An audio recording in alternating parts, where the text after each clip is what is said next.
Your father had a number, and you knew it by the time you were 9. Not the exact figure, but the shape of it. The way rooms changed when he entered. You grew up inside the gravitational pull of wealth so complete that refusing it, at 23, felt less like a decision and more like a test of whether you were actually who you believed yourself to be. You said no to the firm, the position, the trust structure his lawyers had spent 11 years assembling.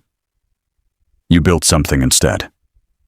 The question, the one that is not resolved in 6 years, is whether what you built means anything when the floor your parents laid was always there beneath you. Part 1. The conversation. You are sitting across from your father in his office on a Thursday afternoon in late November, and you are 23 years old. The office is on the 41st floor of a building in the financial district that the firm owns outright. The chairs cost more than most people's cars. You know this because you once looked it up as a teenager, which is something only a child of wealth does. Searches the price of the furniture in their own home to understand what their life actually is. The view from the 41st floor is the city laid flat in every direction. You have sat in front of this view since you were small enough that your father put books under you to reach the desk properly. You have never loved it. You have never told him this. There are things you carry quietly in families like yours, and aesthetic preferences are among the smallest of them. Your father is not angry. That is the first thing you notice when you tell him. He is something quieter than angry, which is harder to sit across from. You've thought about this, he says. It is not a question. For 2 years. He doesn't respond immediately. He looks at the surface of his desk, not at you.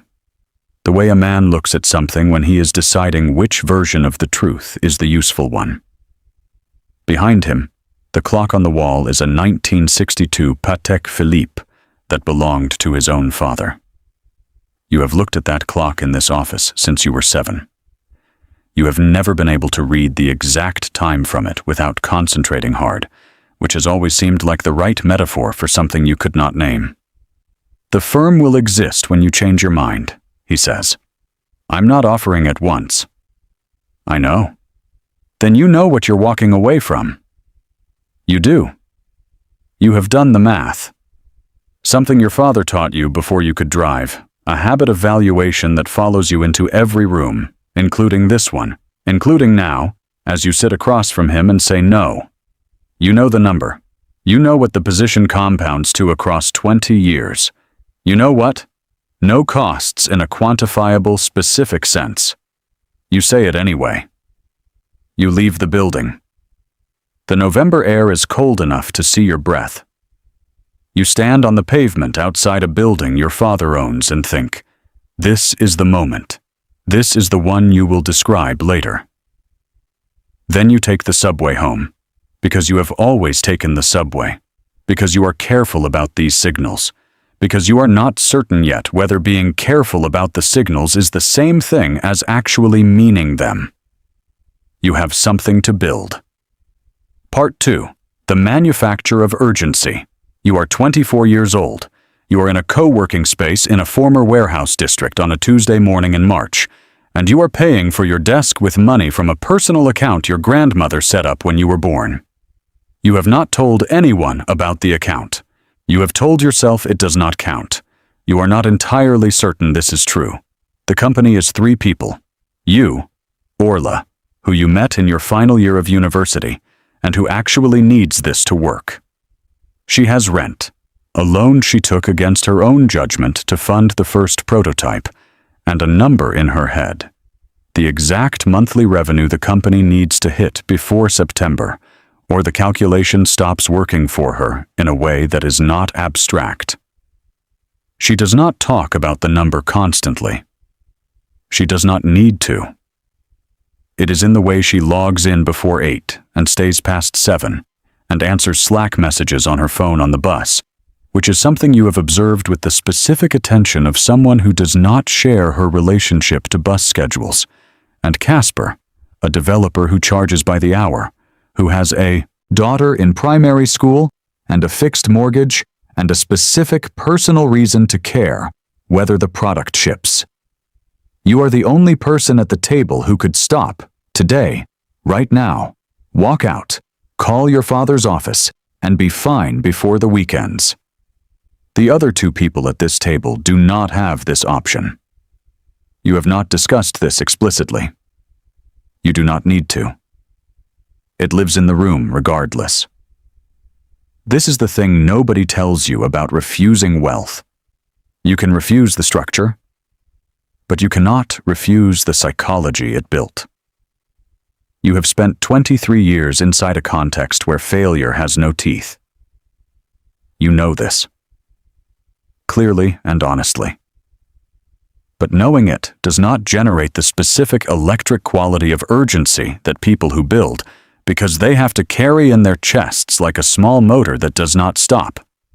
You're calm about the runway, Orla says one afternoon. She has the spreadsheet open.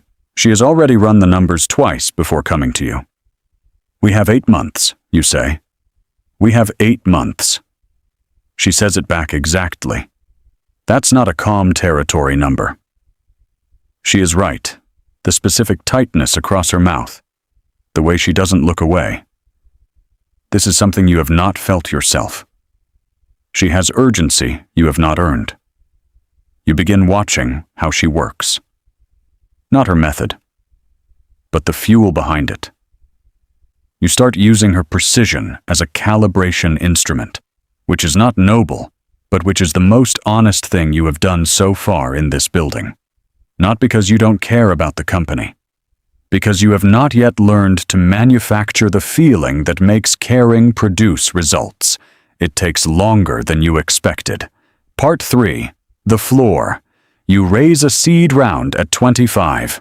The lead is a partner at a venture fund. Bertrand Fenn, late 50s, linen jacket. The particular unhurried manner of a man who has been right often enough that he no longer needs to perform confidence. He has a habit of looking at founders the way a doctor looks at an X-ray. Not at you, but at the structure behind you. He has backed 47 companies. 31 of them are still running. He takes the meeting because a mutual contact introduced you. The mutual contact is someone who has known your father for 20 years. You do not tell Bertrand this at the meeting. You tell yourself the product earned the introduction, which is partially true, which is the specific comfort of a floor.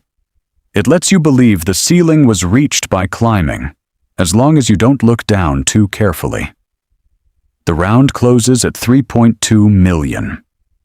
4 months later, at a dinner in the private room of a restaurant you could not have reserved under a different name, you meet Ivar Straker. He runs a competitor, 5 years older than you. He started his company in a northern city where nobody knew him. With a co-founder he met working night shifts at a distribution warehouse, and a first round he raised from 22 individual angels. He cold emailed over 4 months with a 12% response rate. He is polite.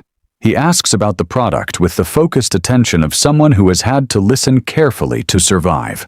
Slower than courtesy, with a particular tilt of the head, as if weighing each answer against something you cannot see. He has been in rooms where the decision about whether to take him seriously happened while he was still talking, and he learned to give them no reason to stop. At some point in the evening, he looks at you, not unkindly, and says, "You went to Whitmore?" "Yes." He nods. He does not pursue it. He doesn't need to. The floor becomes visible not because someone removes it, but because you are standing next to someone who has never had one, and the contrast is arithmetic. Part 4. The year it actually worked. You are 27 years old, and you are standing at your desk at 7:40 on a Tuesday morning in February when the email arrives. The office around you is empty. 8 desks, a kitchen that functions, a glass-walled meeting room that Orla chose and that cost more than you would have spent yourself, and that you said nothing about.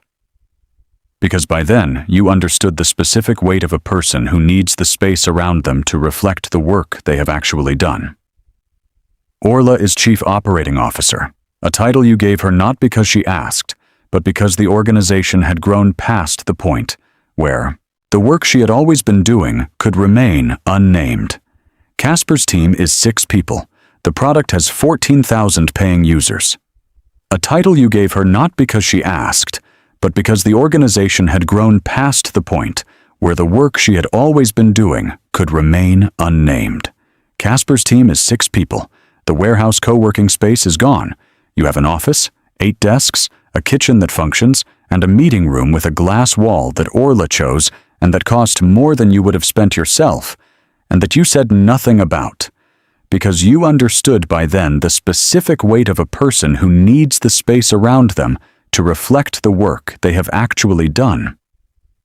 The year it actually worked was not when the Series A closed, or when the valuation crossed the number you had written in a notebook at 22, or when Bertrand called to say the institutional interest had moved. It was a Tuesday in February at 7:40 in the morning, when the office was empty except for you. A user, a woman named Desmond who ran a logistics firm in the Midlands, 43 employees, 15 years in the business, had sent an email the previous evening. She said the software had saved 3 jobs that would otherwise have gone before Christmas. She named the 3 employees by role: a warehouse coordinator, a route planner, an administrator who had been with her since the beginning. She said she didn't know if anyone who built this would ever read it, but she wanted someone to know. You print it. You walk to Orla's desk. She reads it, sets her coffee down. "That's the one," she says. "Yeah," you say. "That's the one." You go back to your desk. You open the sprint review, because there is always a sprint review, because that is the actual texture of building.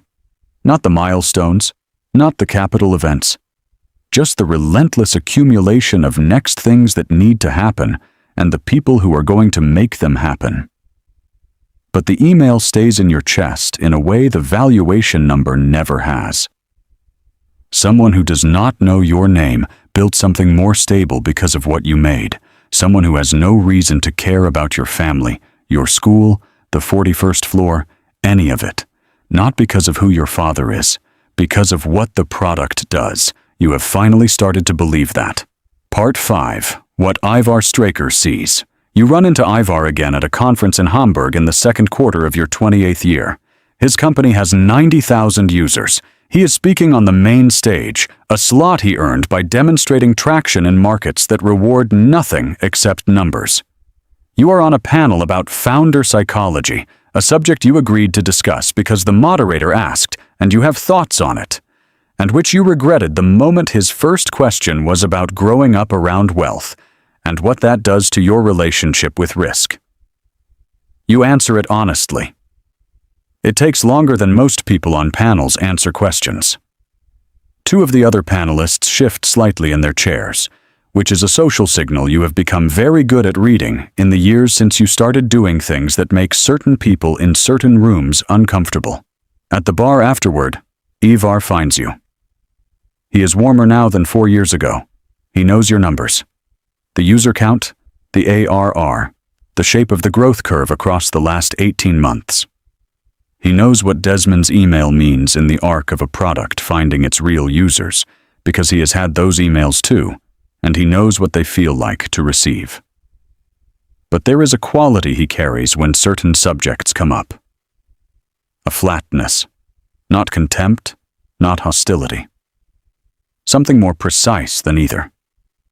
It arrives when you mention the initial round, the school, the name that opens rooms before you enter them. He does not leave the conversation. He does not become unkind. He simply stops performing the version of himself that finds things interesting, which is something you only notice because you have spent 4 years watching how urgency operates in other people. And Ivar Straker carries more of it than anyone you have met. "Do you think it matters?" you ask him. Late in the evening. Directly enough that there is no comfortable way around it. What specifically? The floor? Whether I had one. whether what I built reads differently because of it. He looks at his glass. A pause that is not discomfort, but consideration. It matters to the next person watching, he says, whether they think the door opens from the inside. You think about it for 3 weeks. Part 6. The question that doesn't resolve. You are at your desk on a Wednesday morning in April, 29 years old, and your father's name is on your phone. Not about business. Just to ask how things are. The company is valued at $68 million. Orla's stake is more than she made across every year combined. The specific satisfaction of a structure paying exactly who it was designed to pay. Casper's team is 12 people. Desmond has expanded to 2 new locations in the East Midlands, 47 employees now. 4 more than when she first emailed you. The specific satisfaction of a structure doing exactly what it was designed to do, paying exactly who it was designed to pay. Your father calls on a Wednesday morning in April. Not about business, just to ask how things are. Good, you say. Really good. I'm glad, he says. He asks about Orla by name because he remembered it from a single mention 3 years ago. He listens to the update without redirecting, asks one specific question about the user growth curve, then says he's glad again, and lets you go. After you hang up, you sit at your desk in the office with the glass-walled meeting room and ask yourself the question you have been circling for 6 years. Whether refusing the money is a different thing from building without it. Whether a floor you chose not to stand on is still a floor. Whether the $68 million and Desmond's email and Orla's stake and Ivar's flatness at the bar in Hamburg and the co-working desk you paid for with your grandmother's account. Whether all of it adds up to an answer, or just to more of the question. You don't arrive anywhere conclusive. Not because the question is unanswerable. Because you have learned. From Orla's tightness over the runway in that first march. From Desmond's Tuesday morning email. From the 12 people on Casper's team who stayed when better offers came. That the question is not the point. The company is the point. The warehouse coordinator in the Midlands who still has a job.